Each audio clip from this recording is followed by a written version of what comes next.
Hello दोस्तों, मैं लवलेश श्रीवास फिर से एक बार लवलेश मैथ्स में आपका स्वागत करता हूं। दोस्तों, आज अमीन पटवारी 2025 के जो पेपर है उनका हम संपूर्ण सॉल्यूशन देखने वाले हैं, खासकर मैथ्स रीजनिंग का। और मैंने जितने भी सवाल कराए लगभग हूबहू वही सवाल उठकर एग्जाम में देखने को मिला है भाई। चाहे तो आप पुराना वीडियो देख सकते हो, वैसे ही आपको सवाल देखने को मिला है। तो देखिए, पहला सवाल हमारा क्या बोला जा रहा है। एक व्यक्ति एक वस्तु को 24,000 रुपए में बेचता है जिससे उसे 20% की हानि होती है। वह उसी वस्तु को 24,000 का उपयोग करके एक अन्य वस्तु खरीदता है, ठीक है, और फिर 25% लाभ पर बेच देता है। वह इस नए लाभ को एक योजना में निवेश करता है जो पहले वर्ष 10% साधारण ब्याज देता है और दूसरे वर्ष 10% चक्रवृद्धि ब्याज देती है। ये हमसे पूछा गया है। अब ये क्रम आपको ज्ञात करने के लिए बोल दिया, ध्यान से देखना। 2 वर्ष के अंत में उसके पास कुल राशि ज्ञात करने के लिए चरणों का सही क्रम पूछा गया है दोस्तों। तो हम सबसे पहले हम क्या करेंगे भाई, क्या हम पहली वस्तु का क्रय मूल्य ज्ञात करेंगे, या पहले वर्ष के साधारण ब्याज के बाद की गणना राशि की करेंगे, या दूसरी बिक्री से प्राप्त लाभ की गणना करेंगे, या दूसरे वर्ष के चक्रवृद्धि ब्याज के बाद की गणना करेंगे। तो मेरे प्यारे दोस्तों, यहां पर होना चाहिए भाई, हम सबसे पहले वर्ष के क्या करेंगे, पहली वस्तु का तो क्रय मूल्य ज्ञात करेंगे कि वस्तु का क्रय मूल्य क्या होना चाहिए। तो ये हमारे सबसे पहला होना चाहिए। क्लियर है। फिर हम क्या करेंगे, अब क्रय मूल्य प्राप्त कर लेंगे। तो क्रय मूल्य प्राप्त करने के बाद जब हम सेकेंड टाइम बेचे हैं तो उस बेचे के बाद की बिक्री मूल्य ज्ञात करेंगे। तो ये हमारे पास दूसरा होना चाहिए। तो हम देखेंगे कहां पर है के, उसके बाद एम, उसके बाद आगे बढ़ेंगे नहीं यार हम, सिंपल सी बात है। तो एक ही ऑप्शन में है के के बाद एम। ऑप्शन नंबर जो बी होगा मेरे प्यारे दोस्तों, ये हमारा यहाँ पर क्या होगा, करेक्ट आंसर होगा। बाकी हल करने की जरूरत ही नहीं है। आया भी समझ में। आगे बढ़ते हैं। देखो अगला सवाल, फिर ये रहा आपके पास 5। यहां पर है दो व्यक्ति ए तथा बी दो नगरों से जो एक दूसरे से 120 किलोमीटर की दूरी पर स्थित है, एक दूसरे की ओर क्रमशः 5 किलोमीटर प्रति घंटा और 7 किलोमीटर प्रति घंटा की चाल से चलते हैं। वे कितने समय बाद मिलेंगे बोला गया है। ध्यान समझना। मान लो दो व्यक्ति हमारे पास, ये दो स्थान हैं, ये और ये बी, इन दोनों के बीच टोटल डिस्टेंस दे दिया है 120 किलोमीटर का, ठीक है। अब हमको ये बोला गया है कि एक व्यक्ति जो है ए से 5 किलोमीटर प्रति आवर की स्पीड से और दूसरा व्यक्ति है बी से 7 किलोमीटर प्रति आवर की स्पीड से एक दूसरे की ओर चलते हैं। आपको पता है कि जब कोई दो व्यक्ति एक ही दिशा में चले तो सापेक्ष चाल जुड़ जाता है। तो यहाँ पर सापेक्ष चाल होगा कितना, तो आप कहोगे 7 और 5 हो जाएगा 12, मतलब 12 किलोमीटर प्रति आवर के हिसाब से। मान लो 120 किलोमीटर की दूरी को तय करोगे तो 120 को 12 से भाग देंगे तो कितने समय में एक दूसरे को क्रॉस कर लेंगे भाई, तो हम कहेंगे 10 घंटे में। तो आपका करेक्ट आंसर होना चाहिए ऑप्शन नंबर जो ए होगा दोस्तों, ये आपके यहाँ पर क्या होगा, राइट आंसर हो जाएगा। आगे बढ़ते हैं। देखिए अगला सवाल, फिर ये बस टर्मिनल से 18 मिनट के अंतराल पर 20 किलोमीटर प्रति घंटा से निकली है ना भाई। ध्यान समझना। बस टर्मिनल से 18 मिनट के अंतराल पर 20 किलोमीटर प्रति घंटा की गति से निकली है बोला गया है। बस टर्मिनल की ओर विपरीत दिशा से आने वाले व्यक्ति की गति क्या है यदि वह 8 मिनट के अंतराल पर बसों से मिलता है। ये सवाल पूछ दिया गया है। मेरे प्यारे दोस्तों, हम इस टाइप के सवाल को बहुत ही बेहतरीन तरीके से पढ़े थे कि मान लो हम कहेंगे कि यहाँ पर कोई व्यक्ति है और उसको बस जो है प्रत्येक 18 मिनट के अंतराल पर क्या होता है, मिलने लगता है। लेकिन जब वो बस की तरफ ही आने लगता है व्यक्ति, बस की तरफ व्यक्ति क्या होते दौड़ते हुए आता है, तब उसको कितने मिनट के अंतराल में मिलने लगता है, 8 मिनट। तब उसको 8 मिनट के अंतराल पर क्या होगा, बस मिलना चालू होगा। तो व्यक्ति कितना चला, तो हम कहेंगे व्यक्ति फिर चल गया भाई 10 मिनट। कितना चल जाएगा व्यक्ति, आप कहोगे 10 मिनट चल जाएगा, यही ना होगा भाई। 8 मिनट के अंतराल पर मिलने लगा, मतलब व्यक्ति को यहाँ पर मिल रहा है। तो हमको क्या पूछा यहाँ पर, तो यहाँ पर बसों से मिलता है, तो हमको क्या पूछा है, व्यक्ति की गति क्या है, ये हमसे पूछ दिया गया है। अब ध्यान समझना, यहाँ पर क्या है, यहाँ पर हमारे पास ये है ना 8, यहाँ पर हमारे लिए बस का काम होगा 8, और व्यक्ति की चाल कितना होगा भाई, मैंने कहा 10 होगा। हम ध्यान समझेंगे, यहाँ पर काट सकते हैं 2 से 4 बार में, और ये 2 से कट जाएगा 5 बार में। 4 का मान कितना दिया है मेरे प्यारे दोस्तों, 20 किलोमीटर प्रति आवर। ये बस की चाल था, है ना। हमको 5 का मान निकालना। 4 में 5 का गुणा करने पर हो जाएगा 4 5 20, तो 5 में भी हम 5 का गुणा कर देंगे। तो व्यक्ति की चाल कितना होना चाहिए, 25 किलोमीटर प्रति आवर। ऑप्शन नंबर जो बी होगा मेरे प्यारे दोस्तों, ये हमारा क्या होगा, एकदम करेक्ट आंसर हो जाएगा। आगे बढ़ते हैं। देखो अगला सवाल, फिर यहाँ पर दिया गया है, इसको आप सॉल्व कर लेना, है ना। बोर्ड मास नियम के अकॉर्डिंग जब आप सॉल्व करोगे तो इसका करेक्ट आंसर जो आपको देखने को मिलेगा, ठीक है, वो होगा भाई बी, है ना। ऑप्शन नंबर जो बी होगा आपके पास 34वां नंबर का सवाल, ये आपके यहाँ पर क्या होगा, करेक्ट हो जाएगा। और यदि मैं 35 की बात करूं, इसको भी आप लंबा चौड़ा सॉल्व करोगे तो इसका आपका करेक्ट आंसर हो जाएगा ऑप्शन नंबर जो सी होगा, ये आपका क्या होगा, करेक्ट आंसर होगा। आगे बढ़ते हैं, देखो अगला सवाल फिर।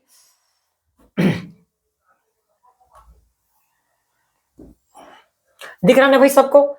स्टेटमेंट है, मान लीजिए कोई व्यक्ति एक निश्चित दूरी x किलोमीटर प्रति घंटा गति से उतनी ही दूरी y किलोमीटर प्रति घंटे की गति से तय करता है ना।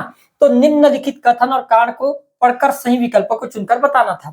x का मान दिया गया है यहाँ पर 60 किलोमीटर प्रति आवर और y का मान दे दिया गया है 40 किलोमीटर प्रति।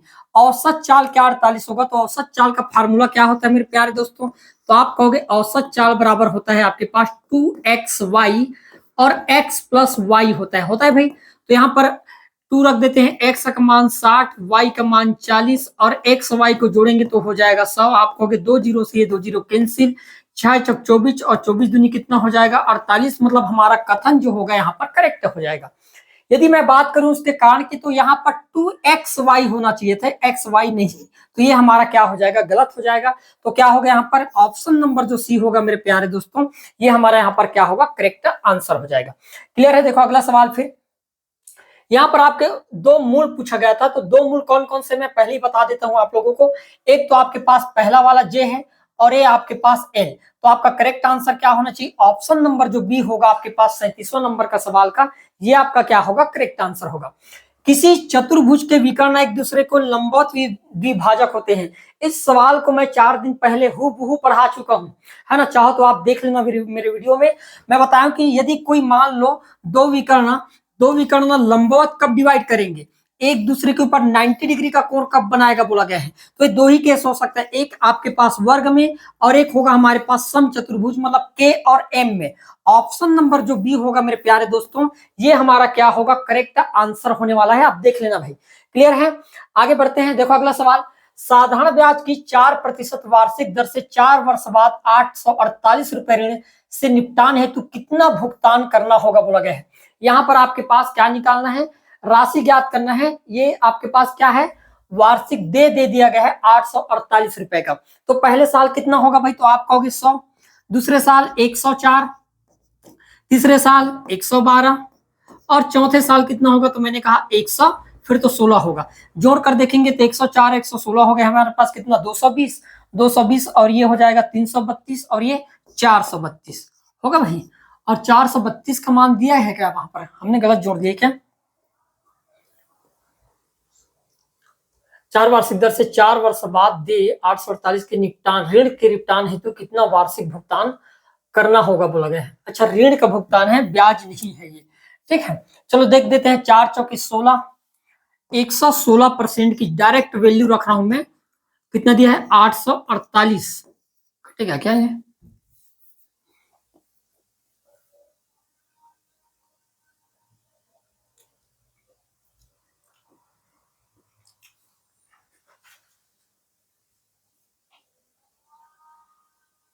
क्यों नहीं कट रहा है।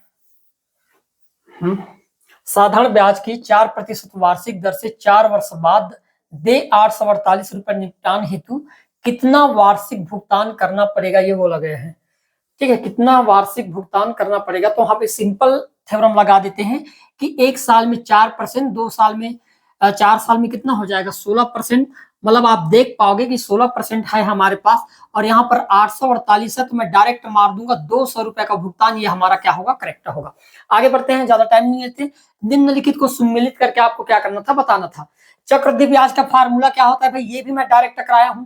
चक्रवृद्धि ब्याज हमारे पास क्या होगा, तो चक्रवृद्धि ब्याज, अब ब्याज कैसे निकालोगे, तो हम क्या करेंगे, चक्रवृद्धि ब्याज में से मिश्र धन मूलधन को घटाएंगे तो जो मिलेगा वो हमको क्या मिलेगा, चक्रवृद्धि ब्याज। तो हम क्या करेंगे, पहले का चौथा है भाई हमारे पास, ये 2 ऑप्शन है हमारे पास, पहले का चौथा, 2 तो गलत हो जाएगा। फिर लाभ कैसे मिलेगा, तो लाभ विक्रय मूल्य में से जब क्रय मूल्य को घटाते हैं, मतलब बी का आ जाएगा तीसरा, बी का तीसरा यहाँ पर है, बी का दूसरा, ये गलत हो जाएगा। तो पहला वाला जो ऑप्शन होगा दोस्तों, ये हमारा क्या होगा, करेक्ट आंसर हो जाएगा। क्लियर है। आगे बढ़ते हैं। देखिए, एक बस 30 किलोमीटर प्रति घंटा की चाल से 60 किलोमीटर एवं 45 किलोमीटर प्रति घंटा की चाल से 90 किलोमीटर चलती है। पूरी यात्रा की औसत चाल ज्ञात करने के लिए नीचे दिए गए चरणों में सही क्रम को आपको चुनना था। सफर के प्रत्येक भाग के लिए लगने वाले समय को ज्ञात करना, फिर कुल दूरी, फिर कुल समय, औसत, फिर आपके पास ये फार्मूला, लास्ट में तो हमारे पास ओ आना चाहिए। ध्यान देना, लास्ट में औसत चाल आना चाहिए और एक ही ऑप्शन में हमको कुछ करने की जरूरत ही नहीं है। ऑप्शन नंबर जो बी होगा दोस्तों, इसको देखते ही हम मार देंगे और कुछ करना ही नहीं है। क्लियर है? तो ये होना चाहिए। निम्न में से कौन से व्रत के गुण है बोला गया है, आपको गुण यहां से बताना है। व्रत पर व्यास द्वारा बनाया गया कोण 60 डिग्री होता है। भाई व्रत पर यदि कोई व्रत है और व्यास द्वारा बनाया गया कोण 120 60 नहीं होता बल्कि टोटल 180 डिग्री होता है, तो ये तो ऐसी गलत हो जाएगा। परिधि व्यास की पाई गुना होता है। अब व्यास हमारे पास कितना होता है, यदि मैं कहूं व्यास मतलब 2r और ये परिधि का पाई गुना होता है, मतलब हमारे पास सही में परिधि का फार्मूला कितना होता है, 2πr होता है। मतलब यहाँ पर के वाला कथन क्या होगा, करेक्ट हो जाएगा। सभी व्रत एक दूसरे के समरूप होते हैं, बिल्कुल सभी एक दूसरे के जैसे होते हैं। कोई भी व्रत हो सकता है छोटा रहे बड़ा रहे, लेकिन दिखने में तो सर्कल ही होता है। तो एल वाला कथन भी हमारे पास ही होगा। समान लंबाई की जीवाएं केंद्र से समान दूरी पर होती है, ये भी हमारे पास एकदम करेक्ट है। मतलब के, एल और एम, ऑप्शन नंबर जो डी होगा मेरे प्यारे दोस्तों, ये हमारा क्या होगा यहाँ पर राइट आंसर हो जाएगा। आगे बढ़ते हैं। दो संख्याओं का लघुत्तम समापवर्तक 495 और उनका महत्तम समापवर्तक 5 है। यदि उन दोनों संख्याओं का जोड़ा 100 है तो उनका अंतर आपसे पूछ दिया गया है। ध्यान समझना, हम क्या करेंगे, एलसीएम दिया गया है कितना, 495 दिया गया है और एचसीएफ कितना दिया गया है भाई, तो मैंने कहा एचसीएफ दिया है 5। हम डायरेक्ट ब्रेक कर देते हैं, 5 एकम 5, ये हो जाएगा 5 9 45 और यहां पर बच गया 4 5 9 45। तो हमारे पास आ गया भाई कितना, 99। 99 को यदि मैं दो पार्टों में फैक्ट कर दूं तो आप कहोगे 11 गुणा 9 करने पर होगा, यही होगा ना भाई, 11 गुणा 9। तो इन दोनों का डिफरेंट, यदि इन दोनों का सम आपके पास 11 9 को जोड़ने पर कितना हो गया 20, और 20 का मान यदि मान लो 100 है, क्योंकि यहाँ पर दिया गया है इनका जोड़ कितना है 100, तो अंतर निकालना था। तो बताओ 11 9 में अंतर कितने का, तो आप कहोगे भाई 2 का, है ना। जब हम कहेंगे 0 से 0 कैंसिल कर देंगे तो 2 का मान कितना आ जाएगा, तो आप कहोगे 10। ऑप्शन नंबर जो बी होगा दोस्तों, ये हमारा क्या होगा, करेक्ट आंसर होगा। ज्यादा कुछ नहीं करेंगे भाई, ठीक है। आगे बढ़ते हैं। एन चर वाले रैखिक समीकरणों की एक प्रणाली है जहां पर दिया गया है निकाय संगत है और उसके अनंत हल है, अर्थात रैंक ए इक्वल रैंक, उसके बाद है ब्रैकेट ए कॉमा बी, फिर आपके पास ये है आपके पास लेस देन एन। तो ये हमारे पास जो अभिकथन है दोस्तों एकदम करेक्ट हो जाएगा। क्लियर है? ऐसी स्थिति में निकाय में स्वतंत्र चर होते हैं जो कई मान ग्रहण करते हैं, ये भी हमारा करेक्ट है और सही व्याख्या कर रहा है। तो ऑप्शन नंबर जो पहला होगा दोस्तों, ये हमारा क्या होगा, करेक्ट हो जाएगा। आगे बढ़ते हैं। फिर देखिएगा, आव्यूहन विधि द्वारा हल ज्ञात करना है। 2x + 3y = 13 और x - y = 1 है। तो यहाँ पर होगा समीकरणों को मैट्रिक्स विधि से हल करने के लिए आवश्यक चरणों को सूचीबद्ध कीजिए। तो सबसे पहले क्या होगा भाई, तो सबसे पहले हम देखेंगे यहाँ पर के होगा पहला वाला, उसके बाद दूसरा में क्या होगा, तो भाई तीसरा वाला होगा, फिर a की पावर -1 का मान ज्ञात करेंगे, तो ये हमारा होना चाहिए दूसरा। उसके बाद लास्ट होना चाहिए b का गुणा करेंगे इसमें, तो ये तीसरा, और उसके बाद ये होना चाहिए चौथा और लास्ट में होना चाहिए n, मतलब हमारे पास पांचवा। तो ये ऑप्शन नंबर जो पहला होगा दोस्तों, ये हमारा क्या हो जाएगा, यहाँ पर करेक्ट आंसर हो जाएगा। क्लियर है? यदि एक गोला की त्रिज्या 10% कम कर दी जाए तो गोले का आयतन कितने प्रतिशत कम होगा बोला गया है। तो भाई सिंपल सी बात है, 10% त्रिज्या कम करेंगे तो आप कहोगे कि भाई त्रिज्या मतलब क्या होता है, आपके पास गोले की बात करें तो त्रिज्या 3 बार आता है। अब 10 बार कम करोगे तो 90 × 90 × 90। आप देख पाओगे यदि पॉइंट का गुणा कर दे तो 9 का क्यूब कितना होता है, तो आप कहोगे 729 होता है भाई। एक और अंक मतलब इतना हो गया। मतलब आप देख पाओगे किसी भी अंक में मैं कहूं तो आप डायरेक्ट देख कर लगा सकते हो कि ये 27.1% की क्या होना चाहिए, यहाँ पर कमी होना चाहिए। तो ये हमारा क्या होगा, करेक्ट आंसर होगा। क्लियर है? आगे बढ़ते हैं। यदि रैखिक समीकरणों के हल निकाय का कोई हल प्राप्त न हो तो वे रेखाएं हो, तो याद रखना वो हमेशा समानांतर होती हैं, तभी उनका कोई हल नहीं निकलता है ना भाई। यदि समानांतर है तब उनका कोई हल नहीं निकलेगा। ये सवाल मैंने हूबहू कराया था भाई, है ना। देखेंगे बेलन का फार्मूला क्या होगा, तो बेलन का क्या निकालना है, निम्नलिखित को सम्मिलित करके बताना है। एक शंकु के आयतन का फार्मूला, तो ये तो हमारे पास दिख गया, बी का पहला कहां पे है, बी का पहला एक ही ऑप्शन में है, ऑप्शन नंबर डी। बाकी को चेक करने की जरूरत ही नहीं है, एक ही ऑप्शन चेक करेंगे आंसर आ जाएगा। क्लियर है? आगे बढ़ते हैं। देखो अगला सवाल यहां पर दिया गया है a = 3/a + 1, तो a का मान ज्ञात कीजिए। अब मुझे ये मिल गया है कि a = 3/a प्लस 1, यदि मान लो a का गुणा इधर कर दिया जाए तो a स्क्वायर 3 प्लस a का गुणा 1 के साथ करेंगे तो a हो जाएगा। मतलब मैं लिख सकता हूं a का square minus a minus 3 equal क्या कर देंगे 0, और ये हमारे पास बन गया भाई वर्ग समीकरण। अब वर्ग समीकरण बन गया तो हम क्या करेंगे, अब हमको मान निकालना, तो x का वैल्यू निकालेंगे कैसे भाई, तो हमको पता है b plus minus under root, आप जान रहे हो इस फार्मूला को, है ना, बी स्क्वायर माइनस 4a ऐसा कुछ होता है, क्लियर है, अपान 2a लास्ट में है भाई। तो यहाँ पर हम देखेंगे यदि इसके मान आपके पास c का है क्या, 2c होता है, c का मान है तो 4 3 12 12 और 1 13 13, मतलब मैं डायरेक्ट एक बार लिख दूंगा प्लस अंडर रूट 13 में 1, और एक बार लिख दूंगा मैं डायरेक्ट 1 माइनस अंडर रूट 13 में। आप देख पाओगे यहाँ पर डेटा के हिसाब से 13 जो है अप्रोक्सीमेट लगभग 3 के ऊपर है, तो 3 में एक जुड़ जाएगा तो एक 4 के अप्रोक्सीमेट, और 3 में घट जाएगा तो लगभग 2 के, मतलब जो भी आंसर होगा इन दोनों के बीच में होने चाहिए। तो हम कहेंगे भाई सिंपल सी बात है, 2 बड़ा है, लेकिन कई बार हो सकता है 2 छोटा भी हो जाए, तो ये भी हो सकता है आपके पास, ठीक है, लेकिन कई बार 3 से तो छोटा ही आएगा ना ये, ठीक है। तो हमारे पास ये तो होना चाहिए, के होना चाहिए एक तो, ठीक है, के होना चाहिए, और साथ में एल -2 से बड़ा लेकिन -1 से छोटा, ए का मान, जे और के और एल, ये होगा हमारे पास, जे और एल तो नहीं होगा, के तो यहाँ पर एकदम परफेक्ट है, के है तो ये सब गलत हो जाएगा, एम नहीं होगा, तो ये हम मान देंगे ऑप्शन नंबर जो सी होगा, के और एल, दोस्तों ये हमारा क्या होगा, करेक्ट आंसर हो जाएगा। क्लियर है, आगे बढ़ते हैं, ज्यादा टाइम नहीं देते। नीचे दिए गए कथन और कारण के लिए सही विकल्प, भारत में लोग अपने प्रतिनिधियों का चुनाव स्वयं करते हैं। भारत में लोग जो है, ये अभिकथन है भाई, भारत में लोग अपने प्रतिनिधियों का चुनाव स्वयं करते हैं क्या, आप कहोगे भाई ठीक है करते हैं, अभिकथन सही है, भारत एक लोकतंत्र है, ये भी हमारे पास सही है, भारत एक लोकतंत्र है, लोकतांत्रिक देश है, और लोकतांत्रिक देश में स्वयं का चुनाव होता है अपने प्रतिनिधित्वों का, तो ये हमारे पास पहला जो होगा ये करेक्ट हो जाएगा। क्लियर है, एक निश्चित कुछ भाषा में मैंगो को 50 और बनाना को 33 से है, तो उसी कुछ भाषा में ऑरेंज को क्या लिखा होगा, तो हम देख लेते हैं यहाँ पर भाई, मैंगो को क्या लिख दिया गया है 50, और बनाना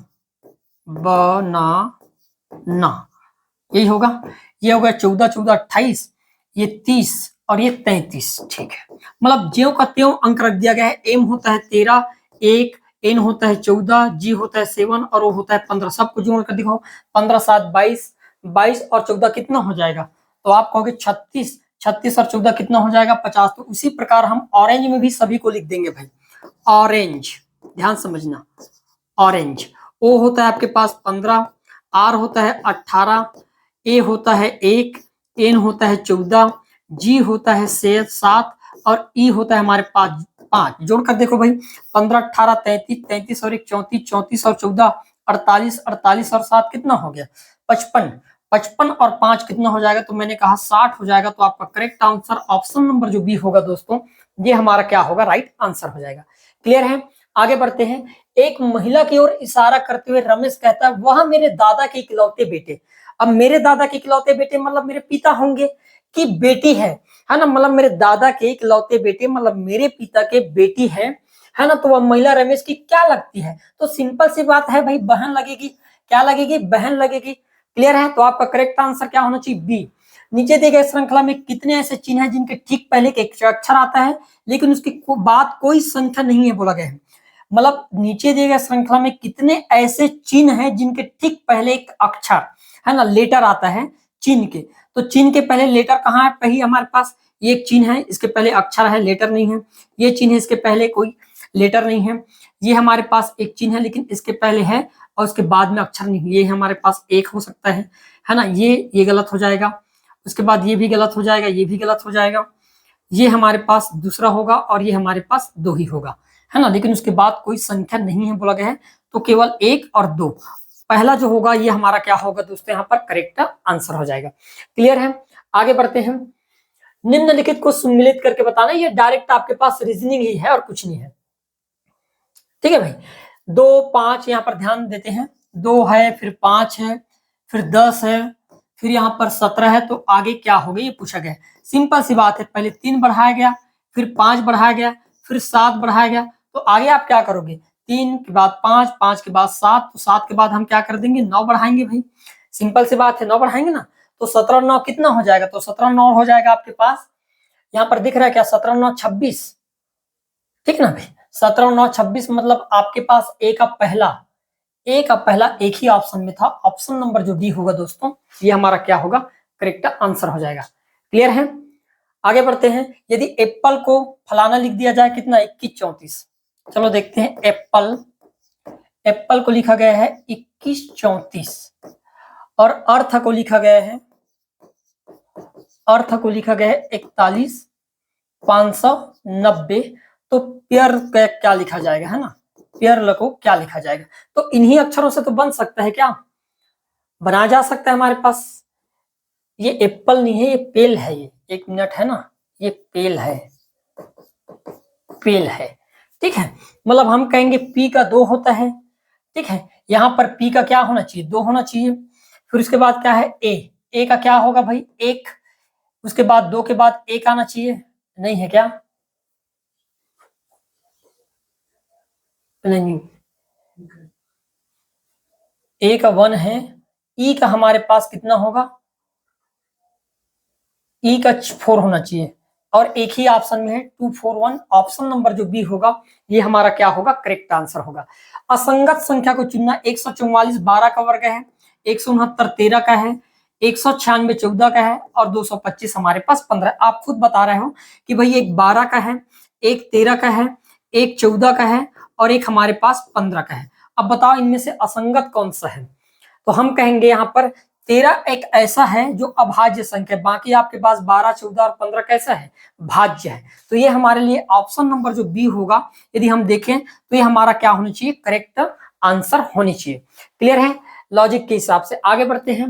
नीचे दिए गए श्रृंखला में प्रश्नवाचक चिन्ह के स्थान पर कौन सा पद आएगा, डी, उसके बाद एक जोड़ा गया ई के बाद आ गया एफ, तो एफ के बाद क्या आएगा भाई, जी, सभी में है, ठीक है, उसके बाद लास्ट वाला चेक कर लें, क्या एच के बाद आई जे के 2 बढ़ाया गया, के के बाद एल एम एन, एन के बाद ओ पी, तो क्यू आना चाहिए और क्यू एक ही जगह है, तो ऑप्शन नंबर जो बी होगा दोस्तों ये हमारा क्या होगा, करेक्ट आंसर हो जाएगा। एक कुट भाषा में ए को 1, बी को 2, सी को 3 और जेड को 26, तो निम्नलिखित में सही मान को आपको चुनकर बताना था, मान उसके अक्षरों के मानों के योग है। अब डॉग में क्या होगा भाई, डी का होता है 4, ओ का होता है 15 और जी का होता है 7, जोड़कर देखेंगे 15 7 22, 22 4 होता है 26, ये तो सही है भाई, ठीक है। लाइन की बात करें, एल का होता है 12, आई का होता है 9, ओ का होता है 15 और एन का होता है 14, जोड़कर देखो 14 और 15 29, 29 9 28, 38 38 और 12 50 है भाई, है। के वाला कथन भी हमारे पास सही होगा। टाइगर की बात करें तो 20, टी का, आई का 9, जी का 7, ई का हमारे पास 5 और आर का 18, जोड़कर देखते हैं 18 5 कितना हो गया, 23, 23 7 30, 30 और 20 50, 50 और 9 59 है, यहाँ पर ये गड़बड़ हो जाएगा यार, है ना। फिर हॉर्स की बात करें, एच का होता है 8, ओ का होता है 15, आर का होता है 18, एस का होता है 19 और ई का होता है हमारे पास 5, जोड़कर देखते हैं ये 24 24 और 18 कितना हो जाएगा, तो हम कहेंगे 42, 42 और 8 50, 50 और 15 65 होना चाहिए, ये भी गड़बड़ है, ठीक है ना, तो ये हमारा क्या होगा, गलत हो जाएगा ये भी, तो हमारे पास 2 ही है, जे और के। ऑप्शन नंबर जो ए होगा दोस्तों ये हमारा क्या होगा, यहाँ पर राइट आंसर हो जाएगा। क्लियर है, आगे बढ़ते हैं। अब पंजाब केसरी किसको बोलते हैं, लाला लाजपत राय है ना, सरदार वल्लभ भाई पटेल, लाला लाजपत राय, सरोजिनी नायडू और सुभाष चंद्र बोस, तो पंजाब केसरी के नाम से जाना जाता है लाला लाजपत राय को। ए का दूसरा कहां पर है भाई, एक ही ऑप्शन, 2 ही ऑप्शन है, यहाँ पर और यहाँ पर। फिर हम देखते हैं भारत का लौह पुरुष, सब जानते हैं सरदार वल्लभ भाई पटेल, सी का 1 कहां पर है, सी का 1 यहाँ पर है और कहीं पर नहीं है, तो ऑप्शन नंबर जो बी होगा दोस्तों ये हमारा क्या होगा, करेक्ट आंसर हो जाएगा। निम्नलिखित व कथन व कारण को पढ़कर सही विकल्पों को चुनकर बताना था। कथन है n का मान 2 की पावर 4 इंटू 3 की पावर 7 इंटू 5 की पावर 2 इंटू 30 की पावर 2 परिपूर्ण घन नहीं है। बिल्कुल सही बात है, क्यों नहीं है भाई, यहाँ पर देखो 3 की पावर कितना दिया गया है, 7 दिया गया है ना। यदि हम यहाँ से निकालने, मान लो 30 को तोड़ना चाहे तो 30 टूटेगा आपके पास 3 गुणा 2 गुणा 5 में, और पावर कितने की है, यहाँ पर सब जगह 2 2 की है, तो यहाँ पर भी 2 2 की पावर तो होना चाहिए, है ना। तो यहाँ पर 7 की पावर है और यहाँ पर 2 की पावर है, परिपूर्ण क्या है, घन नहीं है बोला गया है। तो ये घन हो सकता है यार, ये अभी घन है। एक मिनट, 2 में ये भी हमारे पास 6, ये भी होगा, है ना। 5 की बात करें तो 2, यहाँ पर 2 और यहाँ पर 2, हाँ, लेकिन हमारे पास 2 तो हो गया। ये परिपूर्ण घन नहीं है क्योंकि यहाँ पर 2 है और यहाँ पर 2 बार, मतलब 4 हो रहा है ना। कितने बार होने चाहिए, 3 बार होने चाहिए। तो ये हमारे पास कथन क्या होगा, गलत हो जाएगा। किसी पूर्णांक का मान परिपूर्ण घन तभी होता है जब उसके अभाज्य गुणनखंडों के घात 3 के गुणज हो, एकदम करेक्ट है ना। तो यहाँ पर हमारे पास कथन आपके पास गलत है, लेकिन कारण क्या होगा, सही होगा। तो ऑप्शन नंबर जो डी होगा दोस्तों, ये करेक्ट हो जाएगा। आगे बढ़ते हैं। वीर रोहन और हरि का भाई है। वीर जो है रोहन और हरि का भाई है बोला गया है। तो रोहन और हरि का भाई है, दोनों का कौन, वीर। ठीक है भाई। फिर रीता जो है हरि की माँ है। अच्छा, रीता जो है हरि की माँ है, इन दोनों की माँ होगी फिर, है ना, कौन, रीता। ओके। राम रोहन के पिता है। अब रोहन कौन है यहाँ पर, ये रोहन है, तो ये कौन, राम। तो ये दोनों पति पत्नी होंगे। तो वीर का राम से क्या संबंध है, तो भाई सिंपल सी बात है, उसका बेटा होगा, है ना। वीर जो है राम का बेटा है। तो ऑप्शन नंबर जो डी होगा दोस्तों, ये हमारा क्या होगा, करेक्ट आंसर होगा। आगे बढ़ते हैं। अब देखो, ये त्रिभुज है अंदर में, उसके बाद चार भुजा है, उसके बाद 5, तो नेक्स्ट 6 आना चाहिए। यहाँ पर कितने, 1 2 3 4 5 6, मार दो, है ना। ऑप्शन नंबर पहला जो होगा दोस्तों हमारा क्या होगा, करेक्ट आंसर हो जाएगा। ठीक है। अब यहाँ पर देखते हैं, 12 दिया गया है। प्लस का मतलब क्या होता है, प्लस का अर्थ होता है गुणा। तो यहाँ पर हम कर देंगे गुणा 4, है ना। गुणा का अर्थ क्या होता है, तो गुणा का अर्थ होता है भाई यहाँ पर घटाना। तो यहाँ चलो कर देते हैं घटाना 3। माइनस का अर्थ होता है भाग, तो चलो लगा देते हैं भाग 6।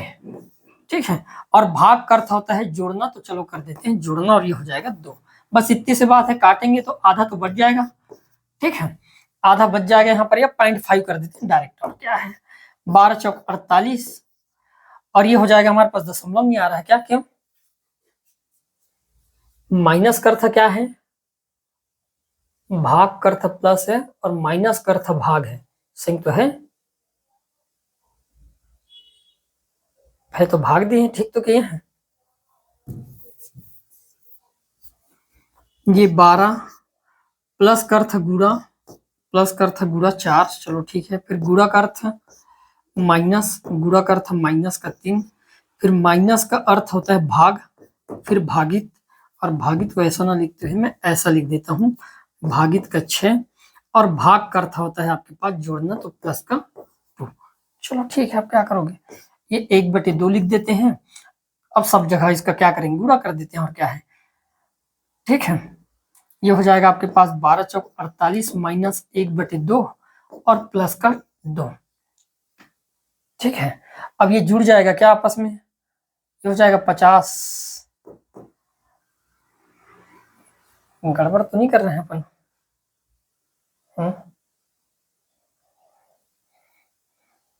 ये ऐसा क्यों हो गया यार।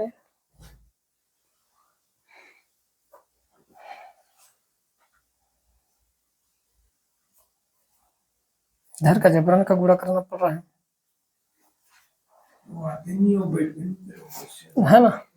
इस सवाल में कुछ ना कुछ गड़बड़ी है ना, क्योंकि कटने पर आ ही नहीं रहा है, ये विलोपित होगा भाई। तभी तो बोल रहा हूँ कट क्यों नहीं रहा है। ठीक है, आगे बढ़ते हैं। निम्नलिखित में से कौन से भावों का मान परिपूर्ण घन है। अब देखो, यहाँ पर 2 की पावर 6 और 3 की पावर 3 है, तो ये परिपूर्ण है, इसमें कोई दो मत वाली बात नहीं, जे वाला कथन करेक्ट है। 2 की पावर 4 की और 3 की पावर 7, ये परिपूर्ण नहीं हो सकता, ये हमारे पास की गलत है, देखकर समझ आ रहा है। 5 की क्यूब, ये भी हमारे पास क्या है, परिपूर्ण है ना। 7 की पावर 6 और 7 की पावर 3, तो ये भी हमारे पास क्या होगा, परिपूर्ण होगा, इसमें कोई दो मत वाली बात नहीं है। तो जे, एल और एम, कहा है भाई, जे, एल और एम, ऑप्शन नंबर जो सी होगा दोस्तों, ये हमारा क्या होगा, करेक्ट होगा। एक व्यक्ति पहले 30 मीटर उत्तर दिशा में जाता है, फिर दाहिने मुड़कर 40, चलो भाई, उत्तर दिशा में 30 मीटर जाता है, फिर दाहिने मुड़कर 40 चलता है, चलो दाहिने मुड़कर 40 चलेगा, फिर पुनः दाहिने मुड़कर 20 आता है, पुनः दाहिने मुड़कर 20 आएगा, चलता है, और फिर एक बार दाहिने मुड़कर 40 आ जाता है, तो 40 आ गया। चलो ठीक है, तो अपनी प्रारंभिक चीज कितने मीटर की दूरी पर है, तो 10 मीटर की दूरी, ऑप्शन नंबर जो बी होगा दोस्तों, ये करेक्ट हो जाएगा। क्लियर है भाई, आगे बढ़ते हैं। लुप्त पद ज्ञात करने हैं। आपके पास यहाँ पर दे रखा है ए सी फिर ई फिर उसके बाद एफ एच और जे और उसके बाद यहाँ पर दे दिया गया है ओ क्यू और एस। ध्यान समझना यहाँ पर ए सी ई फिर इस प्रकार से है, हमको लुप्त पद ज्ञात करना। सिंपल सी बात है। यहाँ पर अब मैं अंक लिख दे रहा हूँ 1 3 और ये 5 होता है और ये होगा 6 8 और 10। आप खुद देख पा रहे हो यहाँ पर 1 में 5 जोड़ा गया फिर 3 में 5 जोड़ा गया, यहाँ पर भी 5 जोड़ा गया, तो आगे भी हम क्या कर देंगे 5 जोड़ देंगे। ये होता है आपके पास 5 जोड़ने पर आ जाएगा भाई टी। है कहीं पर टी? एक ही ऑप्शन में है। ऑप्शन नंबर जो सी होगा दोस्तों ये हमारा क्या होगा करेक्ट आंसर हो जाएगा। फिर हम देखेंगे दिए गए शब्दों को एक सार्थक क्रम में व्यवस्थित कीजिए और प्रश्न के विकल्पों को उपयुक्त क्रम में जमाना है।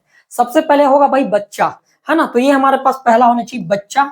बच्चा क्या करेगा? सबसे पहले तो स्कूल जाएगा ना, कमाने थोड़ी लग जाएगा, तो दूसरा काम होना चाहिए स्कूल जाना। और लास्ट में रोजगार आना चाहिए ओ, और एक ही ऑप्शन में दिया गया है यहाँ पर नहीं, लास्ट में तो वेतन मिलना चाहिए ना, रोजगार करेगा काम करेगा, रोजगार मिलने के बाद ही वेतन मिलेगा ना, तो एम आना चाहिए और एम एक ही में है और आपका करेक्ट आंसर है ऑप्शन नंबर बी, है ना। ये होना चाहिए आपके पास, बाकी हल नहीं करना भैया आपको सभी चीजों को, ठीक है। आगे बढ़ते हैं। 5 व्यक्ति के एल एम एन उत्तर दिशा की ओर देखते हुए एक पंक्ति में खड़े हैं। के बीच में खड़ा है ओ के ठीक दाईं ओर। उत्तर दिशा की ओर देखते हुए पंक्ति में खड़े हैं। चलो भाई उत्तर दिशा की ओर 5 और लोग को हम खड़ा करा देते हैं पंक्ति में ऐसे, ठीक है। अब बोला गया है देखते हुए पंक्ति में खड़े, के बीच में खड़ा है, तो के बीच में खड़ा होगा, सिंपल सी बात है। ओ जो है के ठीक दाईं ओर खड़ा है।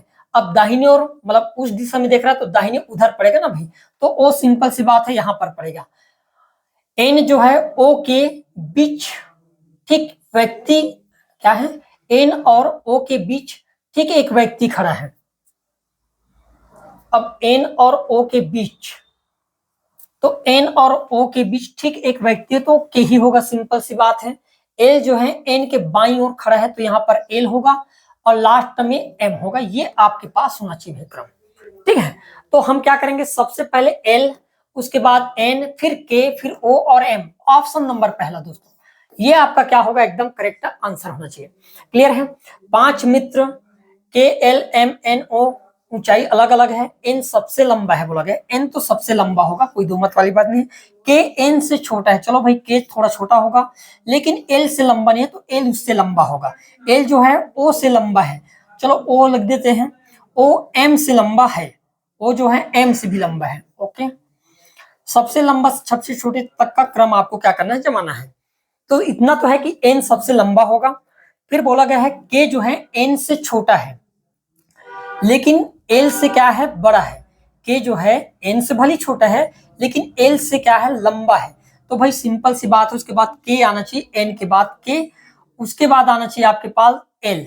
एल जो है ओ से लंबा है तो उसके बाद एल आना चाहिए, तो हम कहेंगे एन, फिर के, फिर उसके बाद एल, फिर ओ और लास्ट में आना चाहिए एम।